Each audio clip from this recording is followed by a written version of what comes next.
This session is on the entrepreneurial support system at national, state and district levels. That means which are those different organizations or the agencies which are helping the entrepreneurs at different levels, at national level, state level and at district level. The contents of my presentation, first is defining this MSMEs, micro, small and medium enterprises. We should know what is a micro, what is a small, what is a medium enterprise. Then we will discuss about the support agencies at the national level, then support agencies at the state level, and then support agencies at the district level. So this is the entire the framework of this presentation. The first question is, what are the SMEs, small and medium enterprises? The commonly used criteria at the international level to define SMEs are either the number of employees. So every country has got different criteria basically. So some country has in terms of the number of employees, then total net assets, sales and the investment level. So these are the four criteria basically which different countries are following for defining the SMEs.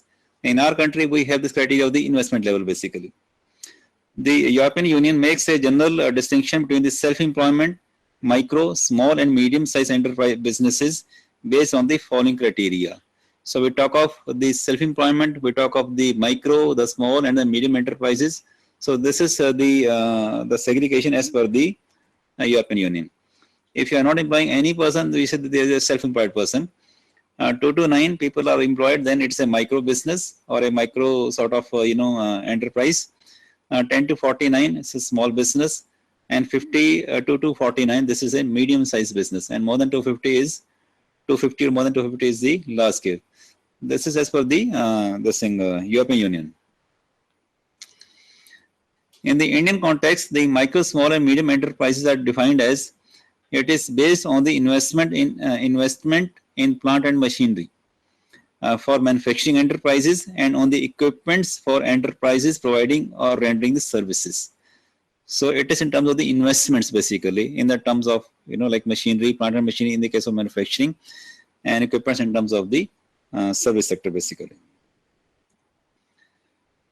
So there is an act known as MSME Development Act 2006. So for the manufacturing sector, a micro enterprise is an enterprise where the investment in plant and machinery alone does not exceed 25 lakhs. So any industry in which the investment in plant and machinery only is up to rupees 25 lakhs is known as a micro enterprise in the case of a manufacturing sector. The limits are different for this service sector. So this is only for the manufacturing sector.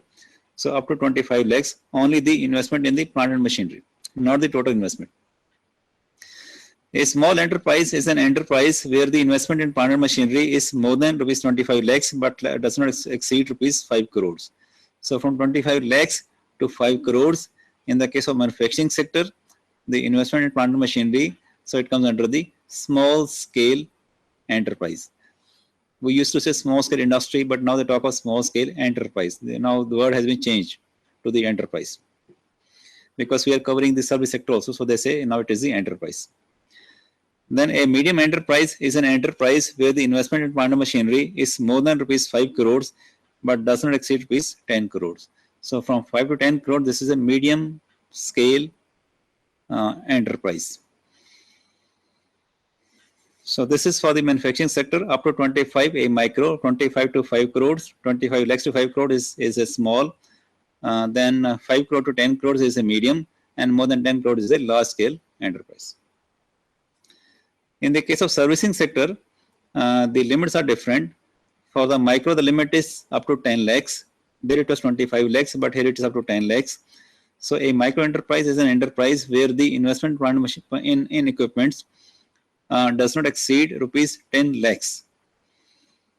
For the small scale, the limit is from rupees 10 lakhs to 2 crores. So investment in equipments is more than rupees 10 lakhs but does not exceed rupees 2 crores. Then a medium enterprise is an enterprise where the investment in plant equipment is more than rupees 2 crores but does not exceed rupees 5 crores. And more than 5 is the the large scale service sector basically. So we have two sets of definitions, one for the manufacturing, one for the servicing. So mainly there are three things: micro, small, medium and large. For the micro, in the case of manufacturing it is 25 lakhs. In the case of servicing it is 10 lakhs. For the small scale, there the limit was from 25 to 5 crores. Here the limit is from 10 lakhs to 2 crores. There it was from, for the medium size it was from 5 to 10 crores. Here it is from 2 to 5 crores. And more than 10 in the case of manufacturing and more than 5 in the case of servicing is the large scale enterprise basically.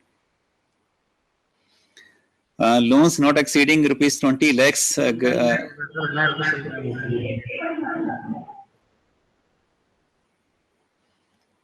ये कौन सा सटी वाले मौलाना वाले? Loans not exceeding rupees 20 lakhs granted to the retail trade would henceforth be part of the small service enterprise under this MSME. So up to rupees 20 lakhs, if a loan is given to the retail trade basically, then it comes under the SME sector basically.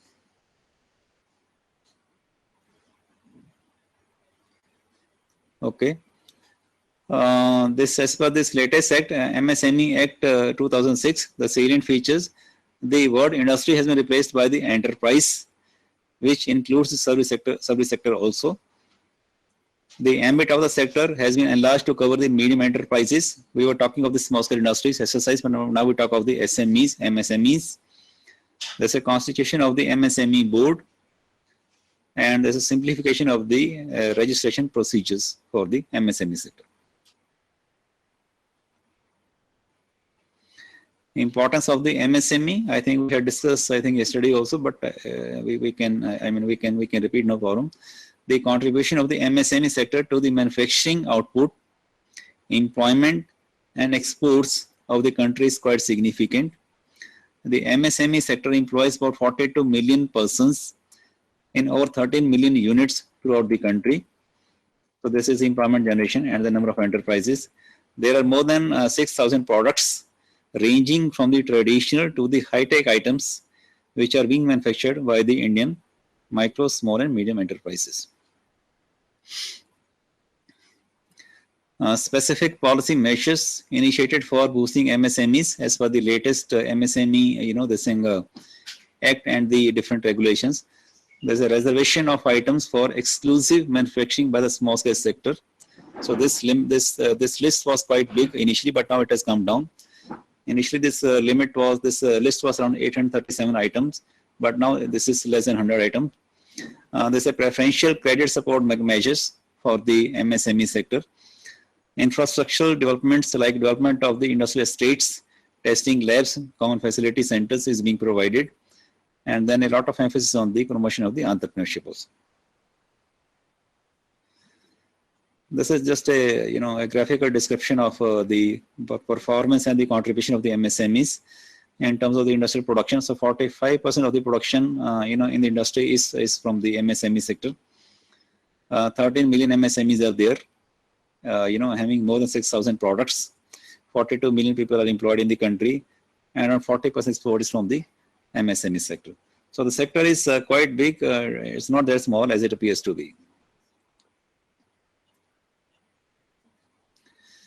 Classification of the MSMEs by the location. So if you see this pie chart or this graph, basically around 55% of the MSMEs are in the urban sector and 45% are in the rural settings. Classification of the MSMEs by the sector. So the majority is the service sector, which majority is the manufacturing sector, which is around 67%. 17% in the service sector and 16% in the repair and maintenance sector.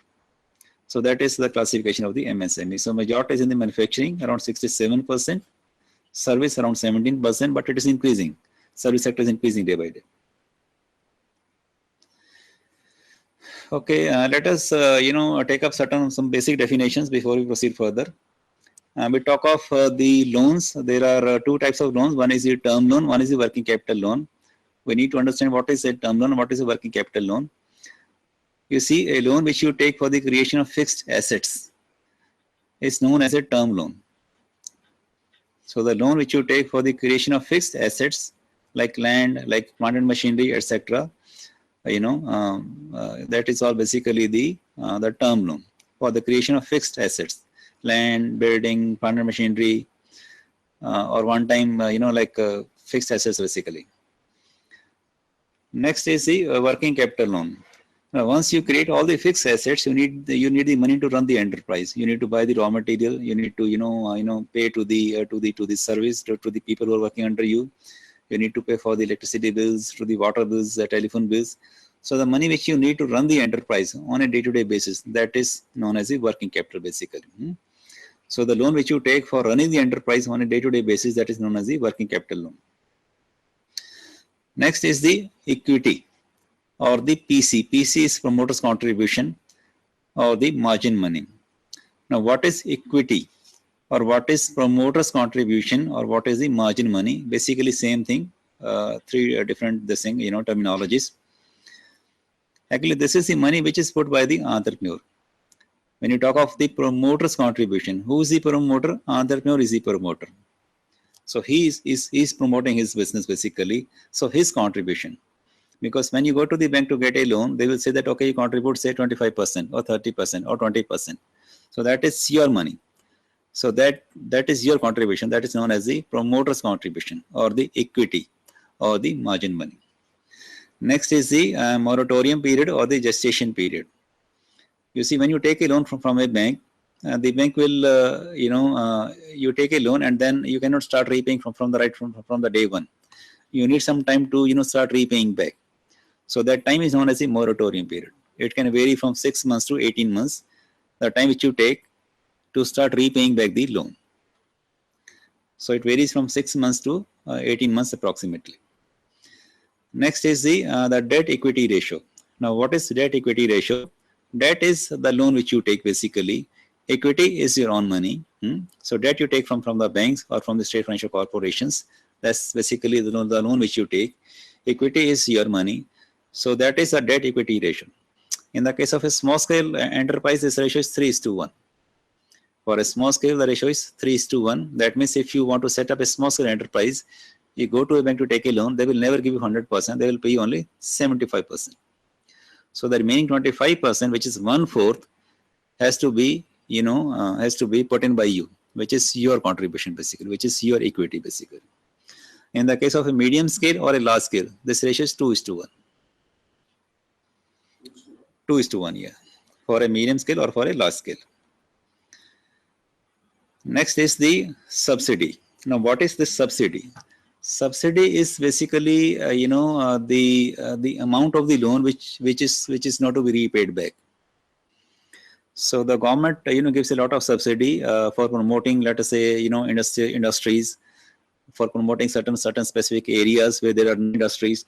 So they give some certain subsidies. Like in the case of, let us say, like Himachal Pradesh, you get a lot of subsidy.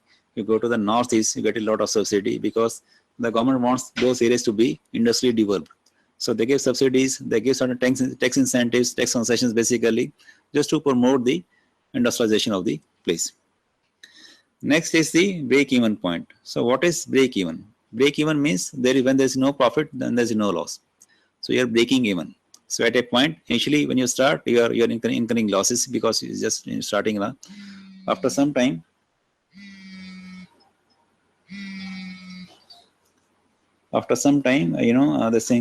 you start recovering, and so the place where there is neither any profit nor any loss is known as a break-even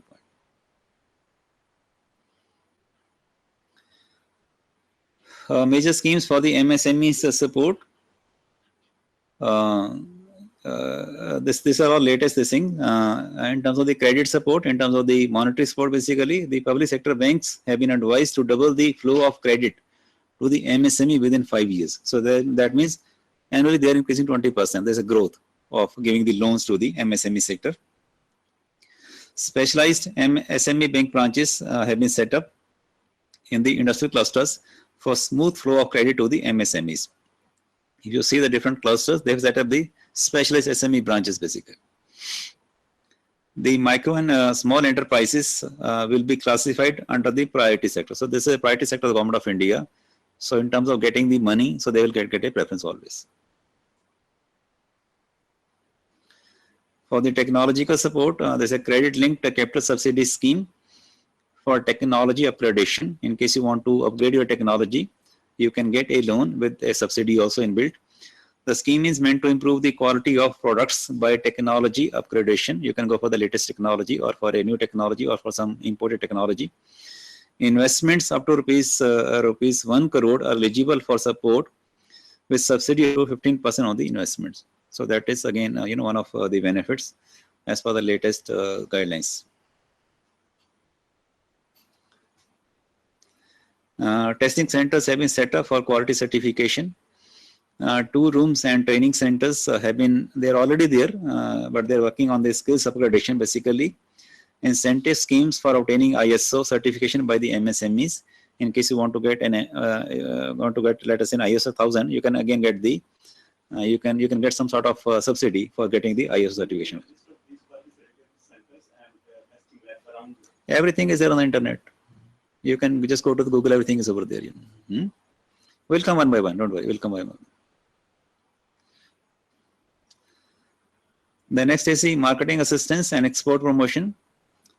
This is support for participation in the trade fairs and exhibitions, national and international. So you can go as a team also over there to participate in the trade fairs, both within the country and out of the country. Training programs on packaging for the exports, purchase preferences and the government procurements.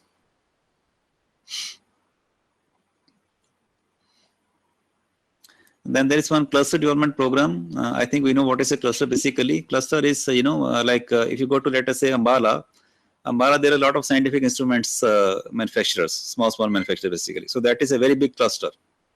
So they make a cluster of say some 200, 300, small units, which are making almost similar things basically. So when you make a cluster basically, in a cluster, what is the benefit? That you can buy the raw material in bulk. So you are saving in terms of the money because you're buying in bulk. If there is a very big order, you can take a big order and then you can split that order into different enterprises. So that is the benefit of being a cluster basically. And also the suppliers can roam around. Yeah, that's right. So cluster formation has been considered important for the MSME development. A cluster may be defined as a local agglomeration of enterprises, mainly SMEs, but often also including some large enterprises also, which are producing and selling a range of related and complementary products and services basically. International cooperation program provide exposure to the MSMEs to the latest technologies, manufacturing practices prevalent in their field in different countries. So you can take a team of people, they can go and visit those places, encourage their participation in the international exhibitions for the exports. So this is different technically agencies. We'll take them one by one. At the federal, at the central level, at the state level, and the district level. So we have this Ministry of MSME, micro, small, and medium enterprises at the central level. Then we have a CEDO, Small Industries Development Organization, CEDO, at the central level. NSIC, National Small Industries Corporation, KVIC, Khadi and Village Industries Commission, Choir Board, and then entrepreneurship development institutions. There are many institutions. At the state level, we have the Director of Industries, with the district industry centers in the districts. State Financial Corporation, State Industrial Development Corporation, Technical Consultancy Organizations. In fact, we have a speaker from one of the TCUs, Mr. Balbir Singh from the NITCON. He'll be coming. Entrepreneurship Development Institutions. And then the others are industry associations, NGOs, banks, financial institutions. So there's a lot of infrastructure is there. We'll take them one by one. First we talk of at the national level. So first we take up this CEDO, Small Industries Development Organization. It has now been renamed as the DC, Ministry of MSME.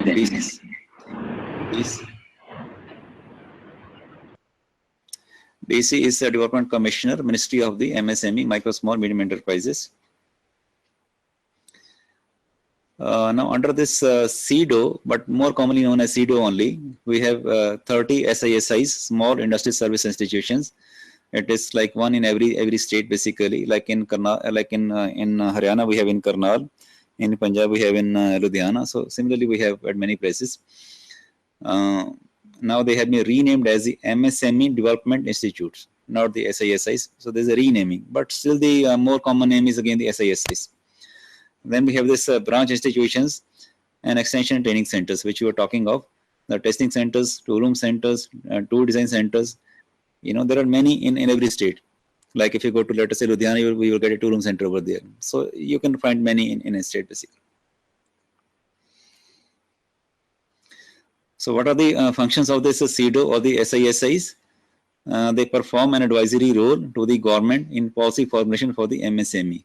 So whenever the government of India makes any policy regarding this MSME sector, they take the advice of this CEDO.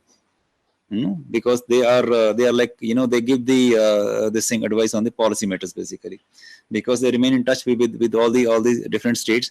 They keep on getting feedback from the SISIs. So what should be the policy? What are the sentiments of the people, you know, in the states? So they just, you know, transfer those things to the government of India for having a proper policy decision.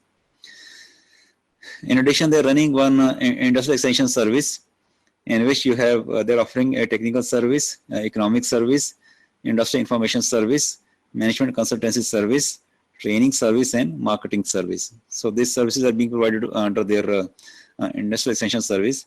And the salient points of these services are they advise the prospective. Prospective means those who want to become the potential entrepreneurs in setting up the new MSMEs. So if you want to set up a new, you know, industry or enterprise in a micros, you know, or a small or medium this thing. So what enterprise you can set it up? So they will advise you. So depending on your depending on your background, depending on your, you know, financial powers, depending on your training, your experience, your qualifications, so they can advise you. Choice of the machinery, design, fabrication, layout, installation, and operation of the machines. So it is like an advisory support for the prospective entrepreneurs. They check the economic viability of the units. So what is economic viability? You see, when you start a business, the basic purpose is to earn the money. So if the business is getting you the profits, so it is economically viable. If you are not getting the profits, so it's not economically viable. So they will check as per, you know, they have certain criteria, they will check it.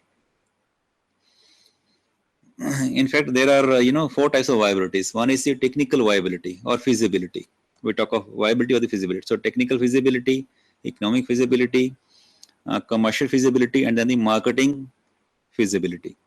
So what is technical feasibility or technical viability? That means the technology which you want to adopt basically, that technology should be actually feasible on the ground. Because sometimes you take a technology from an R&D center, so that technology may not be working in the field. So it should be feasible on the ground. So that is the technical feasibility. And otherwise, like if you want to make a very, you know, let us say very fine product, very high quality product, and then your machine should also be compatible. If you buy a very raw sort of a machine and you want to produce a very high end this thing product, so there is no technical feasibility. The second is the economic feasibility or economic viability. So economic viability means you should have the profits basically, and that profit generation should be more than the inflation. In case you're getting the profits, but which are less than the inflation, so actually you're incurring losses basically. The third is the commercial feasibility. That means you should be able to sell that product. So you can make a very good product, but you should have the capability to sell the product also. So that is the commercial feasibility. And the last is the managerial feasibility, managerial viability. That means you as an entrepreneur, can you make that product?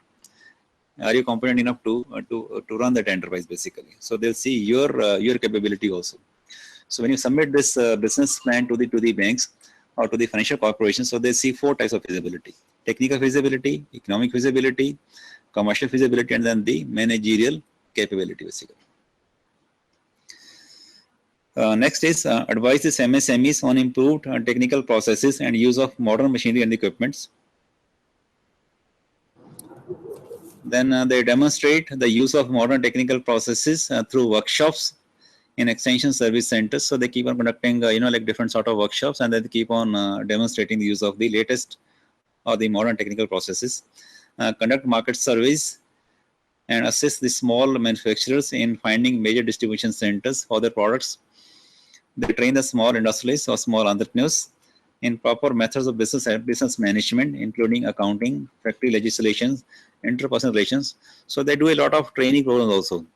And the people who are running the businesses or their employees, they can be sent for training over there. Conduct training classes in technical areas for the benefit of the small entrepreneurs and the artisans basically. Okay, we go to the next agency, which is the NSIC at the national level, National Small Industry Corporation, NSIC. So what are their functions? They supply the machinery, the modern machinery, the latest machinery, imported machinery on hire purchase basis. So this is one of their very good schemes, supplying the machinery on hire purchase. Now what is hire purchase basically? Hire purchase is basically like when you buy a machine basically. So so they will buy it for you and give it to you. You start repaying the installments. So when the last installment is over, the machinery becomes yours. So hire purchase. But till that time, the machinery stands in the name of the NSIC. You can use the machinery, but it stands in the name of the NSIC until you repay the entire money to the NSIC. So this is a convenient repayment. You can get the repayment, adjusted as per your capability, as per your this thing. Then exclusive scheme for the women also. So the same scheme for the women they are also running, so that the women entrepreneurs they can also take the benefit of this scheme.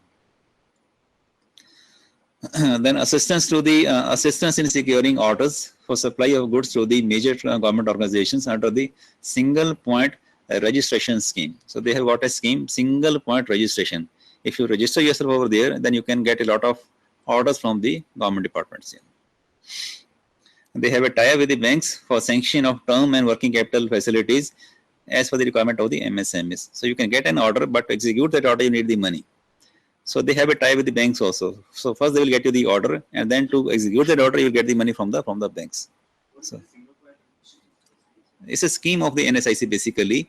In case you want to get the orders from the government departments, for execution, you have to register yourself over here, and then you can keep on getting the orders from there. Third is participation in the trade fairs, exhibitions, overseas market surveys. In fact, every year at Delhi in the Pragati Maidan, there's an NSIC fair every year in the month of November. I think starting from the 14th to the 26th, 29th of November, every year there's a 2 weeks sort of a trade fairs in which the people who are already registered with the NSIC, so they can demonstrate there, they can show their products over there. So there are different stalls, like in the case of, let us say, plastics or leather or something other. So you can display over there. Then they have this marketing assistance. So they have this consortium. We were discussing consortia approach. So they explore the markets and secure orders in bulk quantities. So they'll make the consortiums of different, like a consortium of some say 100 to 100 this thing, let's say enterprises. So they'll get you the bulk order, the bulk orders. They can segregate and give it to you. They provide testing facilities. They hold stocks of goods and directly buy or sell. So once you are manufacturing, so they'll collect it from you and then they will sell it also on your behalf. And then discounting of the bills. So what is the discounting of the bills? They release the 80 to 85% of the payment upon receipt of the proof of dispatch. Like once you dispatch anything, like in case of business, you are basically selling on credit, not on cash. So you are selling on credit. The money may come after a month or after, let us, after 2 months. But in this case, they have the scheme of discounting of the bills. So once you give them the proof of dispatch of the material, you can go to them and you can take some money, around 80%, 85% from the NSIC. So that is the discounting of the bills. The rest will come later once the money comes from the swap. Rest of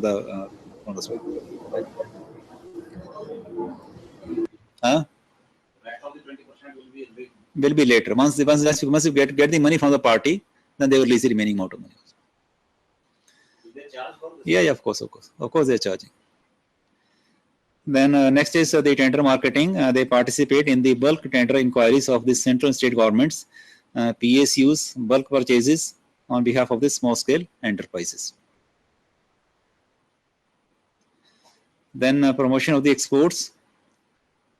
वैसे TA connect हो गया जो है हो गया connect promotion of exports. NSIC is a recognized export house of Government of India. The major areas of operation are export of Indian products like handicrafts, leather items, hand tools, etc. Export of IT solutions from the India.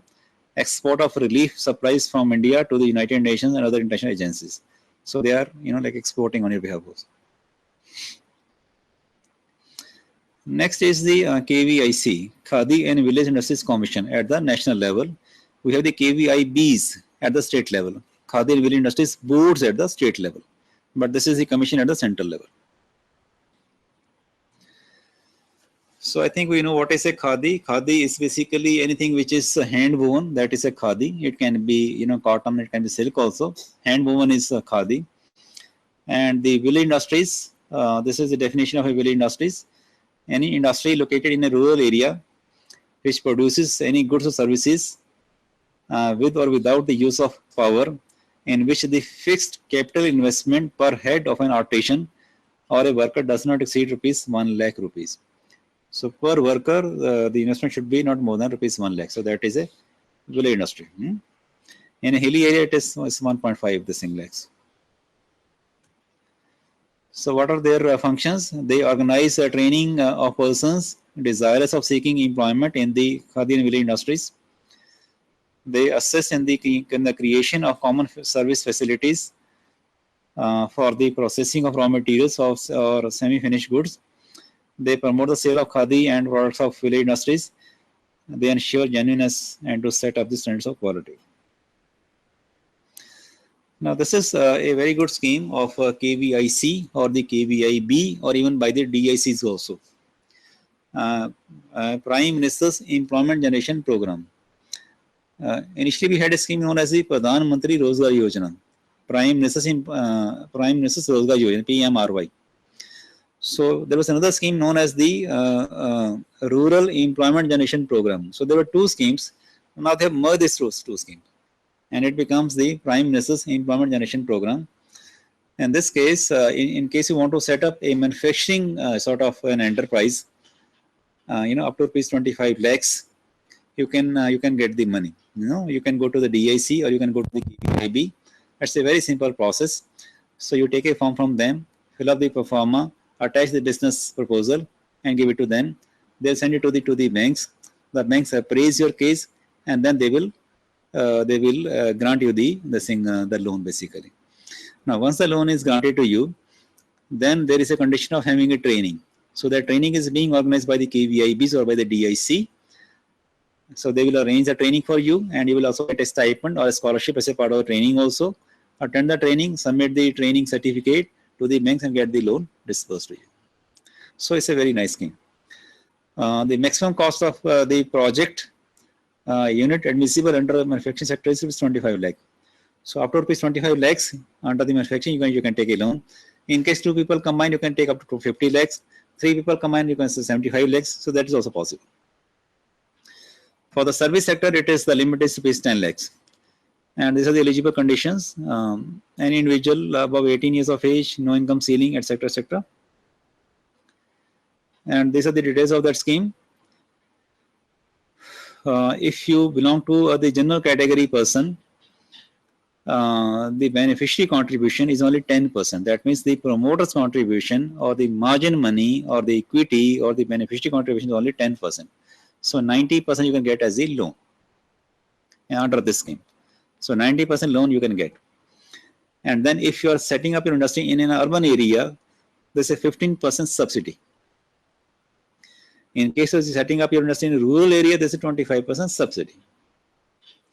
If you belong to some special categories like SC, ST, OBC, or even the women also, then the promoter's contribution is only 5%. And 95% funding is there in this case. And the subsidy for setting up in an urban area is 25%. In a rural area, it is 35%. So this is a very good scheme in case you want to set up a very small or a very micro sort of a business, either in manufacturing or in servicing. You can get the loan very easily and you can start your business over there. These are the village industries under the preview of the KVIC. So there are total around 100 industries like mineral-based industries, forest-based industries, agro-based industries, polymer and chemical-based industries. So I have just given some of the examples over here. Like in the mineral-based industry, so total 12 industries are there, like cottage pottery, stone cutting, crushing, polishing, etc. So these are some of the examples basically given over here. Then group 5 is engineering and non-conventional energy. Group 6 is textile industry. Group 7 is the service sector basically, like laundry, barber, plumbing, etc., etc. Cycle repair, machinery. So they come under the field of the village industries. The next is the NRDC, National Research Development Corporation, working at the national level. NRDC was created to develop and exploit the indigenous know-how, inventions, patents emanating from all types of R&D institutions in the country. So you see, we have a large number of R&D institutions in the country. So they generate the technology. So NRDC is basically a bank or a repository of those technologies. So they take the technologies from those places. It's just like a bank. In case you want to set up a business, you can take the technology from the NRDC. So it's a technology transfer basically. It's a prime vehicle for technology transfer. NRDC has linkages with a large number of technology generating agencies like National Laboratories of CSIR, DRDO, BARC, ICMR, etc., etc. The processes available with the NRDC are suitable for the small scale enterprises and are more employment oriented and less capital intensive. These are the national priorities. In case you want to set up a business or an enterprise, basically, if you come under the national priorities, what are the national priorities? Your business should be environmental friendly, should be export oriented, should be import substitute, should generate a lot of employment. If you fall into these categories, then you get certain preference also. This is another scheme of the NRDC, NRDC Industry Collaboration for Developmental Projects. In case you want to, develop certain technology, you're already running a business, already running an enterprise, and you want to develop a technology, you can have collaboration with the NRDC. So you can get the funding from the NRDC, and then you can go for the development of the technology also. So you can get the finances up to 50%. And after successful implementation, the money is to be returned to the NRDC as per the agreement. This is the incentive promotion scheme of the NRDC. They give the financial assistance for patenting of ideas and inventions. So if you want to, let us say, patent your ideas, you are very deserving this in case, so they can help you financially also. Developing technically feasible and commercially viable ideas and the inventions. They also give the awards, prizes, and certificates to the inventors. Development and promotion of the appropriate technology. Appropriate means which is suitable for the rural areas basically, or semi-urban areas. So this is for the poorer sections of the rural and semi-urban area population. NRDC has established demonstration units in suitable locations for popularization of its need-based technologies, like leaf cup making machine. वो जो पत्तों के जो cup बनाते हैं, so वो जो machine जो है वो basically NRDC की है. Agro waste compaction machine, etc. NRDC has also set up rural technology demonstration training centers to give hands-on training and demonstrations to the artisans and technicians living in the rural areas. Then they also do export of technology. They give the guidance to the entrepreneurs. They have a publication known as the NRDC processes. You can get this publication also in your libraries also. They provide data for preparation of the project reports also. Okay, we go to the next agency, which is known as the SIDBI, Small Industries Development Bank of India. In fact, we have a separate lecture by the SIDBI person on a day. So I will not go detail into this SIDBI because we have a separate session for that. But basically, SIDBI is an APAC institution for promotion, financing, and development of the industry in the small scale sector. So it's like at the top under the small scale this thing. So let me just skip this one because we have a separate session on this. Then we have the commercial banks, a lot of banks which are giving the loans to the enterprises, commercial banks. Certain targets have been prescribed for the banks for lending to the MSME sector. In terms of the recommendations of the Prime Minister's Task Force on MSMEs, the banks have been advised to achieve a 20% year-on-year growth in credit. So every year they have to increase the 20% credit. A 10% annual growth in the number of micro enterprises accounts and 60% of the total lending to the MSME sector. These are the different facilities given by the banks. So they give basically they're basically giving the loans. So wide range of credit facility for the MSMEs. Credit means they give the loans to the MSMEs. No collateral up to rupees 10 lakhs or rupees 25 lakhs. In case you want to set up a business up to rupees 25 lakhs, so no collateral, no addition. It's additional security basically. You see, like if you take, let us say, 25 lakhs, you will buy the machinery. The machine stands in the name of the bank basically. But sometimes they want some additional security in terms of some mortgages, some house mortgage sector. So up to 25 lakhs, no collateral required. Preference to those located in the backward areas, rural areas, and engaged in the exports, import substitution, and employment generation. So they're getting preferences. They give loans to the MSMEs engaged in executing supply orders. In case you get a supply order from some government department, you can get a loan from the banks. And they're running a scheme known as the Entrepreneur Scheme, in which the technically qualified people they can get the loans. You see, normally what happens is that there are two agencies. One is the banks, one is the state financial corporations.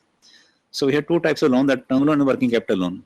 So normally for getting a term loan, you go to the SFCs, state financial corporations.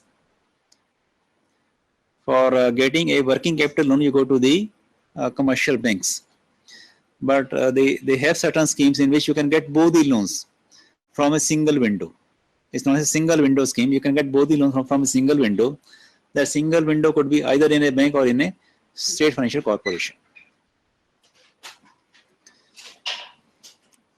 Scheme for the acquisition of computers by the small scale enterprises.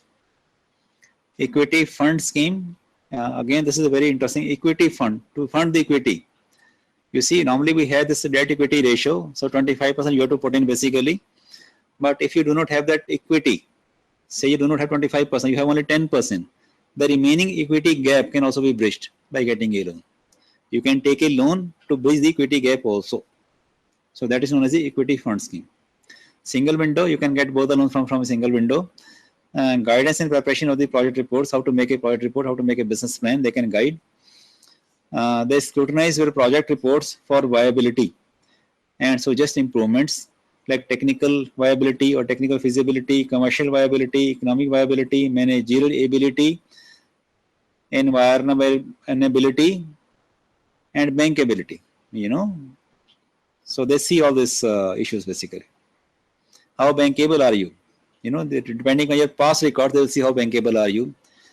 Are you polluting the environment or not? So they'll see that aspect also. So they see all this 4 plus 2, 6 aspects. 4 feasibilities: technical feasibility, commercial feasibility, economic feasibility, managerial viability, plus environmentability, and then the bankability basically. So they're the 6 points basically.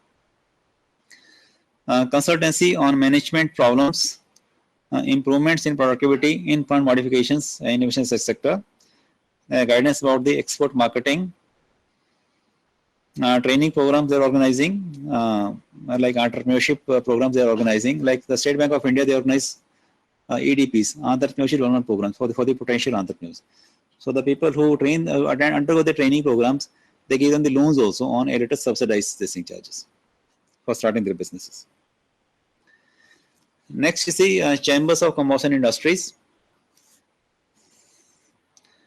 So like the chambers, you must have seen the CII, Confederation of Indian Industries, PhD, CCI, ASSOCHAM, FICCI. So there are a lot of, these are all basically associations or the confederations of the industries. So they operate through the expert committees. They organize meetings, seminars, etc. for interaction, conduct overseas business delegations, give guidance and on export documentation, have data bank, library facilities, prepare directories, etc. Okay, now we go to the state level institutions. The first is the state financial corporations, SFCs.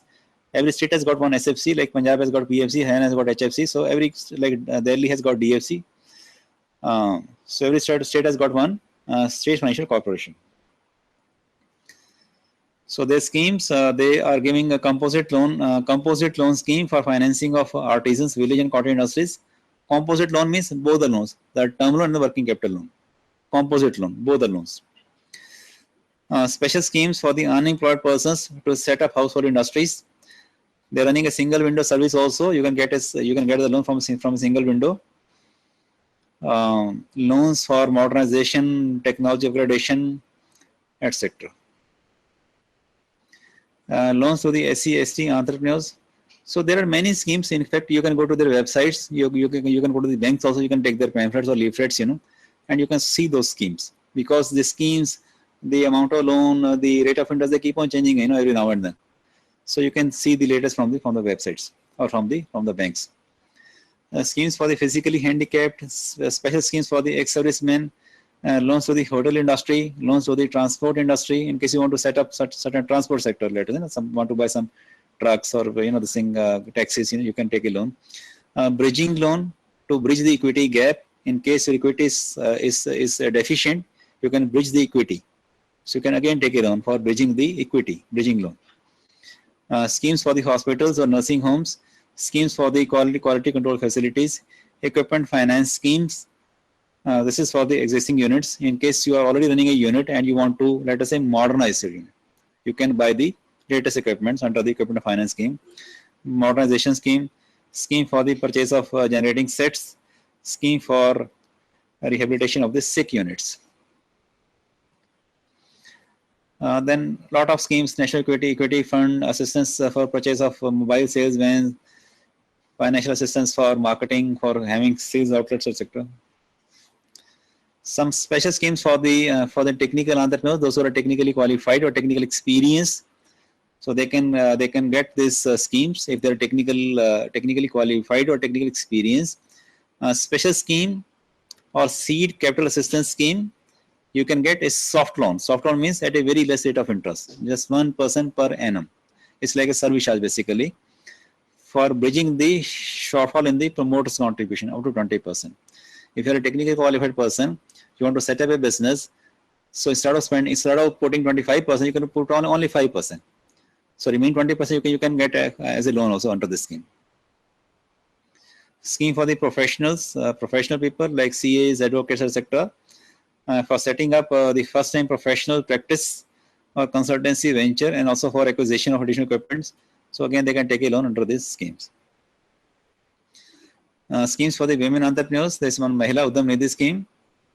Again, you can get that equity, this thing bridging at just 1% rate of interest.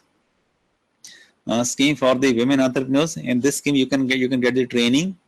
The women, they can get the training, and then they can get the loan also to start the business. So it is first providing the training and then giving a loan for starting a business also.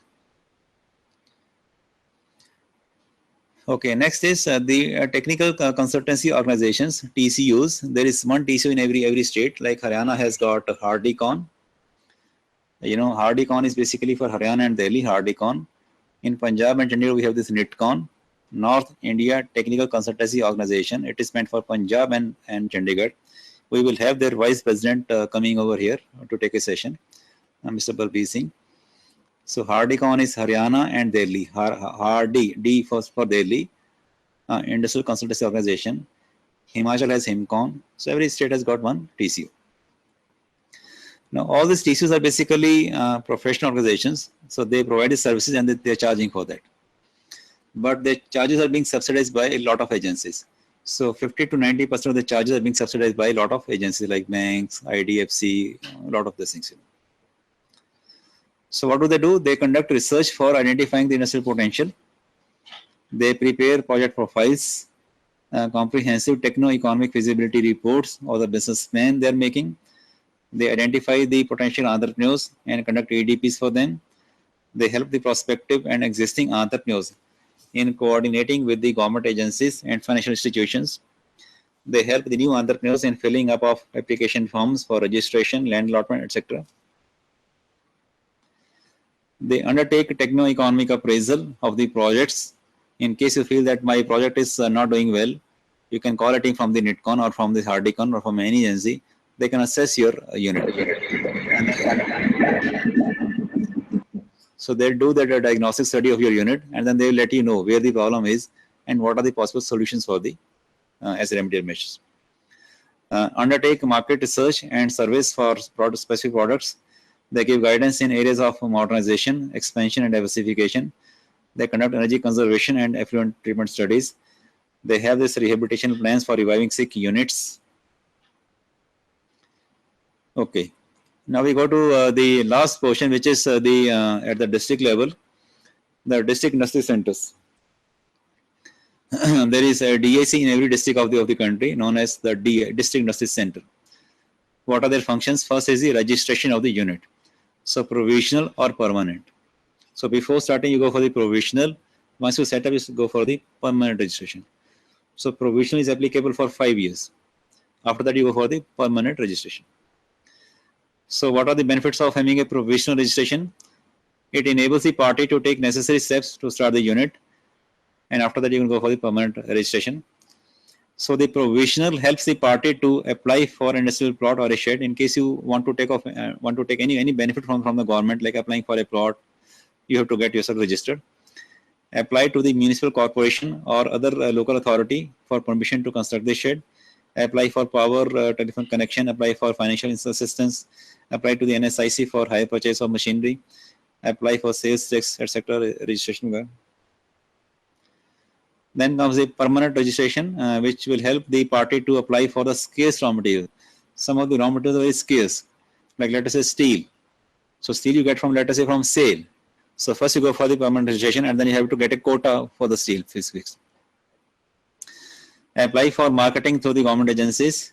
Then the financial assistance, you can get this scheme, PMEGP, from the DIC also, from the KVIB also, and from the KVIC also. Recommending applications to other various other organizations. Then the facilities, they have a common facilities center, like in case you go to the Chandigarh DIC basically, so they have a common facilities center. So they have purchased a lot of latest machinery, expensive machinery, and it is being maintained by one, the same common facilities center. So the industries in the Chandigarh, so they can come over there and they can get they can get their things done over there on payment basis. Multi-purpose industrial community center, supply of the raw material. They conduct the entrepreneurship development programs or the seminars, fairs. Like Chandigarh has got one. They are running a fair known as Chandikrit. Like NSIC has got at the national level, so Chandigarh has got at the Chandigarh level also, Chandikrit, in which the people who are started their businesses in Chandigarh, so they can display their products over there. So that is it's like a fair exhibition basically. A single window service they are running. They give incentives under the modernization scheme. In case you are already running a business, you want to modernize your unit. So if it is already 5 years or more old, you can apply for purchase of equipment under this modernization scheme. So when you apply to the DIC, so they will send a team to your unit to assess the applicability. So once the report is okay, then they will send this to the banks. So the banks, they give the loans, and the DIC gives the subsidy into this. Subsidy on testing equipments, grant of price purchase preferences, state awards for promoting entrepreneurship, and subsidy for getting this ISO 9000. So I think that is all. So, okay.